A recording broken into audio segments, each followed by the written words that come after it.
Carbon fiber. Carbon fiber. Because it's a race car.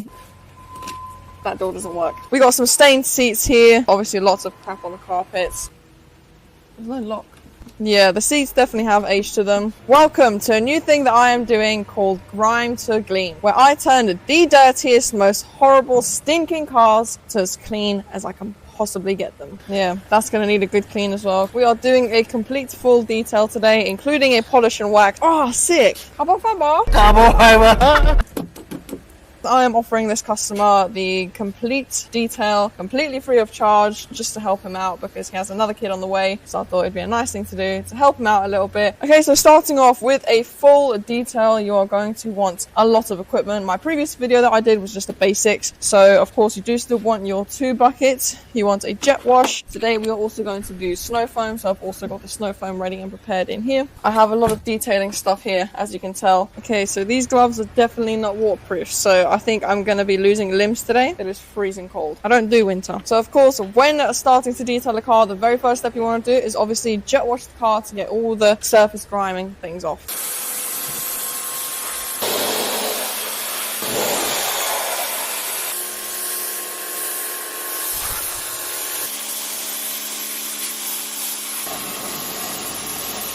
Now we're going to go in with the snow foam.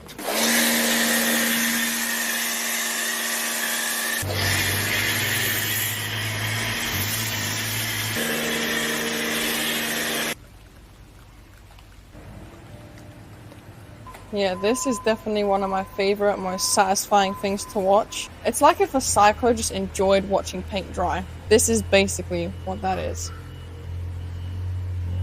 Wow. It's a very relaxing sound. And you want to leave the snow foam on for about 5 minutes, just allowing it to just drip down. Once you've left it on there for 5 minutes, it's time to go in for jet wash number 2 and jet wash the snow foam off. I hate fuel caps. With a passion, I really hate fuel caps. It is now time for a quick wheel spray. So we're going to use an all-wheel cleaner, which means it's safe on all of your alloy wheels. Give it a spray and leave it for 5 minutes. Let's go get it. So I normally use the Meguiar's Ultimate All-Wheel Cleaner. However, someone did recommend the Hybrid Solutions Pro Rapid Wheel Cleaner. So we're going to test them both out today and see which one's better. I'm only going to test this on one because I'm running very low. That's why I bought another one.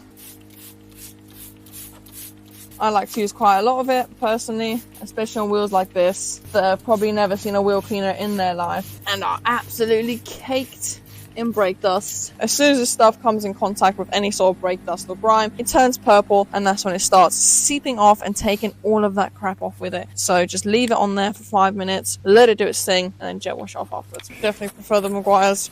Okay, and once your wheels have set for about 5 minutes, you can now go on and jet wash them off.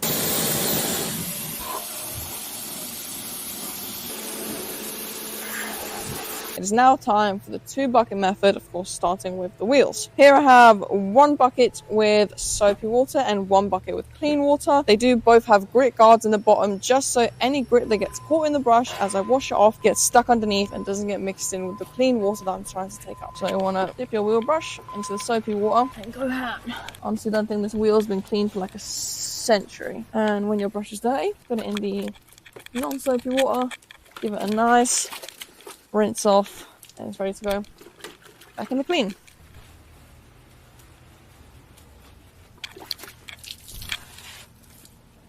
There we go. Now once you've done this wheel, go and do the rest, all 4. Okay, and now once you've done your wheels, it is time for the body. I'm not looking forward to this because these buckets are definitely colder than the water in the Atlantic Ocean. My hand's going to feel like the sinking Titanic in a minute. So you want to grab your freezing cold microfiber glove that might as well be ice and get some of that clean water going. Starting from the top, as always, working in nice, long, stroking motions. And of course, once it gets dirty, double bucket method, rinse, and give it a nice squeeze back into the soapy water. And do this with the whole of the car. And once you have now finished cleaning all of the wheels and the whole bodywork using the double bucket method, it is time for the final jet wash, and then we can get to the polish.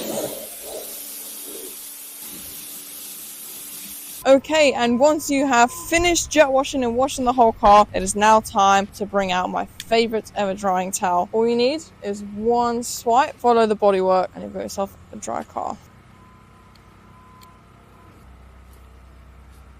No watermarks, no streak marks. If you do not have a drying towel yet and you're still using an old towel that you've been keeping from 2010, get yourself a drying towel. Car has actually got its shine. It is no longer covered in dirt, but we are going to do a polish and a wax afterwards. But before we do that, it is time to clean the engine bay because this thing has not seen a clean since it was first, manufactured. I use, of course, Meguiar's, the heavy-duty multi-purpose cleaner. This thing cleans engine bays perfectly. It is also used for literally anything else. So what you want to do is get yourself a nice little detailing brush, not Meguiar's because I don't have that much money. Sponsor me, Meguiar's. Get a nice spray going. And before any of you crap your pants, you are allowed to clean engine bays. Yeah, the three main components you do not want to get loads of water on is the air intake, ECU, and also the fuse box. Definitely do not get water inside the fuse box. Your car will blow up. It won't combust, but you get what I mean. And once that has sat there for a little bit, you want to get your brush and just start working into the engine bay. And you can see instantly how all of that oil and dirt just comes off.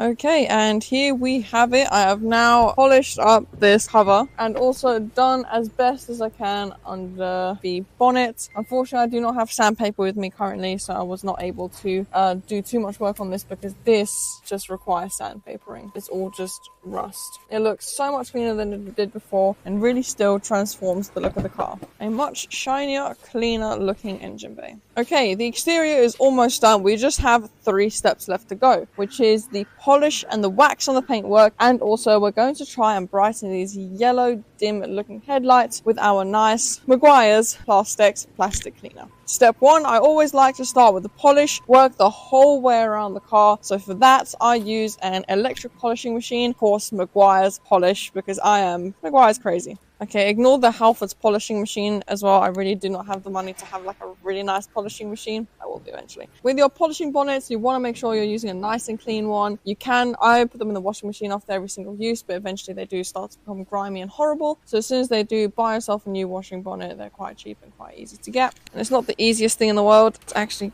kind of awkward because it's Halfords. So it's just like a battle trying to get this thing on. 20 minutes later. Bob. Of course, you only ever want to polish once the car is clean, so you're not scratching all the grime into the car. Here is the Meguiar's Ultimate Polish. I honestly love this stuff. You also want another little microfiber cloth, just so as you're going along and polishing, you can then take off the excess as you go because you don't want to leave it sitting there on the paint for too long. So you want to grab your Meguiar's car polish and grab your polish. Just dot a few small dots around like so. Dab it onto the car like so, around a certain area, but as the machine is going, you just want to do really nice, slow, up and down motions and just work the polish into the car.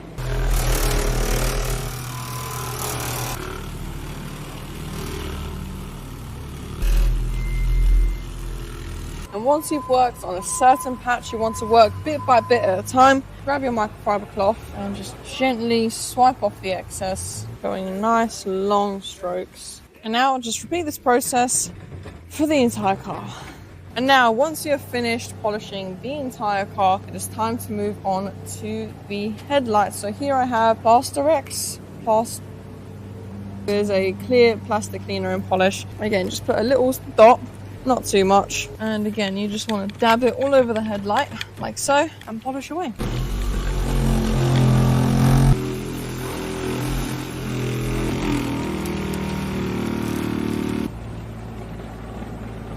And already you can see a slight difference in color between that really, really yellow headlight and how this headlight is actually becoming a lot clearer. Okay, so as you can see, after giving it a polish with the Plastex stuff, the Meguiar's stuff, this one is still very hazy because we don't have any sandpaper like I just mentioned earlier. So if it is really cloudy and foggy like this, you do want to sandpaper it starting from coarse and going through really, really fine. However, because this one isn't scratched up and isn't that cloudy, where it was so yellow, using that Plasterx stuff really cleaned it up, and it does look a lot nicer. Now the next step for the paintwork is the ceramic coating. I got this Hybrid Solutions ceramic spray coating. Spray coating is the easiest. So if you are doing it yourself, I do suggest using a spray coating because all you need is a cloth and a spray. So once you have finished polishing up your panel, as you can tell here, all you need is 2 sprays.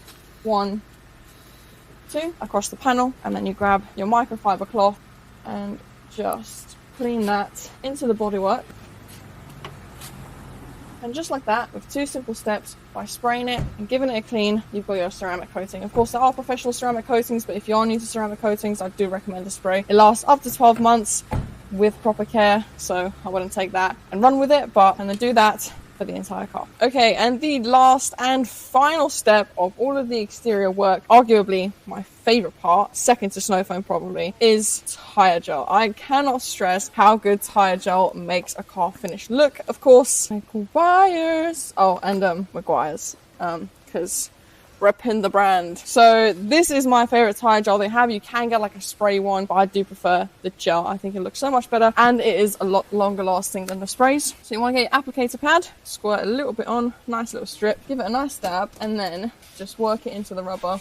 Being careful not to try and get any onto the actual rim. Being careful not to go too far into the tread. That's how you get a slip and slide. You do not want a slip and slide. And there you go. I just think that honestly makes the tire look so much better, so much cleaner. And then just do the same for the remaining 4 wheels and your exterior is done. Okay, so once you have finished all of your exterior detailing, the next thing that I do on the inside, or the first thing that I do on the inside, is I hoover everything just to get rid of all the specks, all the dirt. You just want to grab yourself a nice thin end as well, just so you can get in little gaps, and just go around and hoover all the carpets, all the seats, every little nook and cranny that you can think of. Let's get to it. Sorry if it goes awfully bright. I need to see what I'm doing.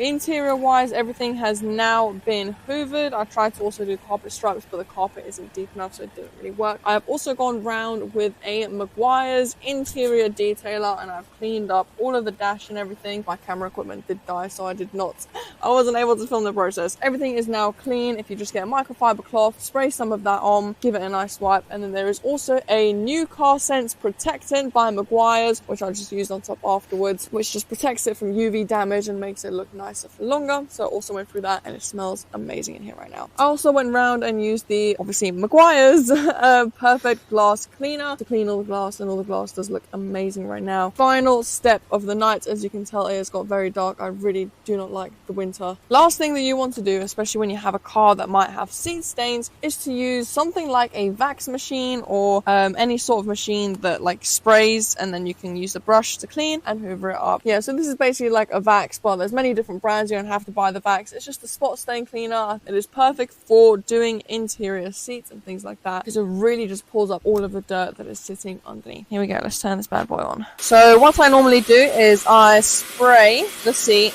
and this liquid is a mix of interior car shampoo and a nice deodorizer to also make the car smell a little bit nice. And I just go in with a interior fabric brush and go over with the interior fabric brush first, just to give it a nicer clean rather than hoovering up the liquid straight away. Really work into that fabric just to try and lift the dirt out of the fabric, so then you're able to hoover it out. You grab your hoover and just nice and slowly drag it along the seat, and you can see all of that dirty, murky water coming straight out, and this is what lives inside your seats. You don't have to put too much pressure, but just nice and slowly drag it across the whole seat and watch as all that dirt rises out. And there we go, just like that, you have lifted all of that dirt and all of that grime out of that seat. The only thing is now the seat is going to be a little bit damp. So what you want to do is get the car up to temperature and turn the air conditioning on, because air conditioning takes out the moisture from the air inside the vehicle and lets it run outside. Turn the air conditioning on, put the heating on full blast, and just let the interior dry out, just to prevent any mold from forming, because that will be another problem. You don't want that problem. I've been in customers' cars before that have sat there for months. Felt like I was sitting in, like, you know, Felt like I was going to become a zombie breathing that air. There we go. So now you want to do the same thing and just vax all of the interior seats. You can also vax the carpets as well. I have already gone through and vaxed the carpets just to remove any dirt, of course, as you always put your shoes in and stuff like that. There we go. Thank you so much for all of you guys' support, and because of you, I was able to help this gentleman today clean his car, because unfortunately he wasn't able to maintain it. He does have a second kid coming on his way as well. So thank you all for helping me find him and for helping me support him and do something good for the world. And thank you so much everyone for hitting 1,000 subscribers. It is crazy to me. My goal was to hit 1,000 perhaps by the end of 2025, but the fact that it is only midway, well, towards the end of January now, and we've already hit over 1,000 is insane to me. Thank you all so much for supporting me. It honestly means a lot. And thank you for helping me help someone else. That is it for now. I'll be seeing you all next time, but for now, peace.